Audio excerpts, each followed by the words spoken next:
Getting into today, let's talk about the data. So we put out the question, you're trying to lose weight. What's the first thing you do? I was actually pretty surprised by this. I was certain that more people would tell me it's a crappy question because it kind of is. And that was by design. Yeah, I definitely feel like the question, like the more I thought about it, again, every person that answered made me think a little bit about it. So every answer I got, I had to kind of I actually tried to understand where they were coming from and then go back to my own personal view. So each answer I was getting was kind of like shaping my own personal view set Don't you on the love matter. that? Yeah, Oh. it's takes me away from my ego of thinking that I have all the answers or that I know what's best. Especially, I think, after being a trainer for 10 years, I used to joke around when I mentor people and be like, you're the boss. Like, people are paying you for your expertise and your guidance, so you have to tell them what's best. But that can it at least shaped me into a way that started to frame me to feel like I had most of the answers required, which I don't feel like I do anymore. Yeah, kind of getting away from the hubris of I know the answer is... I actually find it really exciting engaging with people on social media because everything that they say, whether I agree with it or disagree with it or somewhere in the middle, I think that it's really interesting to see people's perspectives. But should we talk about the data? Let's do one category each. What do you think? The hard-hitting data. Sure, you go first. Okay, so when it comes to weight loss, what's the first thing you do? The first answer was something along the lines of inner work. So there's a few people actually mentioned manage my stress first, which I actually found pretty interesting. Mm-hmm. Then there was a couple of people that had talked about, figure out my why. Some people said smart goal setting, which, all good answers. Yeah. What motivates you? Yeah. So there was that group of do the inner work first. It ended up comprising about 15 people in the total respondents. That sounds nice. Respondents. The total tally. Yeah. I got the big one. So Lucky. 26 people or 26 total responses was essentially changing some form or aspect of their diet. A lot of it was generic of like cut carbs, cut sugar, drink more water. Some people went even into way deeper, like, well, you got to do intermittent fasting, you got to calculate your BMR and then do a deficit of 250 calories, like very specific, like scientific approaches and things like that. Right. But the biggest category we got out of all those questions summarized was people think to start with the diet first when you're losing weight. Yeah, I even had one guy say, I just start doing overnight oats in the morning for my breakfast, which, okay, cool, specific. Maybe they're getting away from something that is A bad habit or something like that with that. But I found it incredibly specific, but, including, depending on what you put in that, you could have your good fats, some protein, some good fiber. So it can be a real game changer. I had someone say pay somebody else to eat your food. Nice. I had someone say cut off a limb.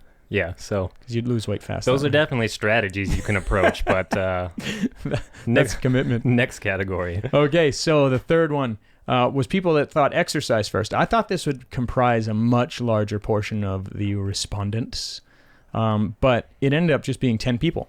Mm-hmm. And it was, start walking after meals. Really good idea.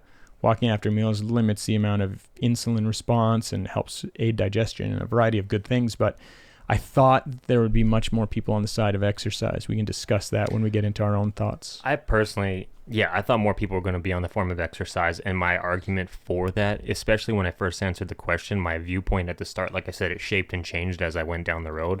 But at the first, I thought that exercise might be the best place to start personally because I felt that it was more rewarding and more satisfying than changing your diet. Whereas like when you have to eliminate delicious food and dial it down into food that you don't like or meal prep because everyone hates that versus like if you can kind of just keep those habits but add in exercise and you get the dopamine and the serotonin, like the good hormones from doing some work, that I'm like, well, that feels more rewarding than cutting out your McDonald's or your pizza for something healthier. So I'm like, and then I thought that it could turn into a snowball effect of like, well, after 3 to 6 months of adding exercise, then you can be like, oh man, I would actually get better results if I tied in the nutrition after this. So I thought at the start, exercise was going to be the place to go personally. Well, we'll get into that a little bit more for sure. I thought exercise would be much more popular myself, but I do think that there's this kind of phenomenon of when you're answering a question, you want to kind of be right with like what you feel like the literature says. Yeah.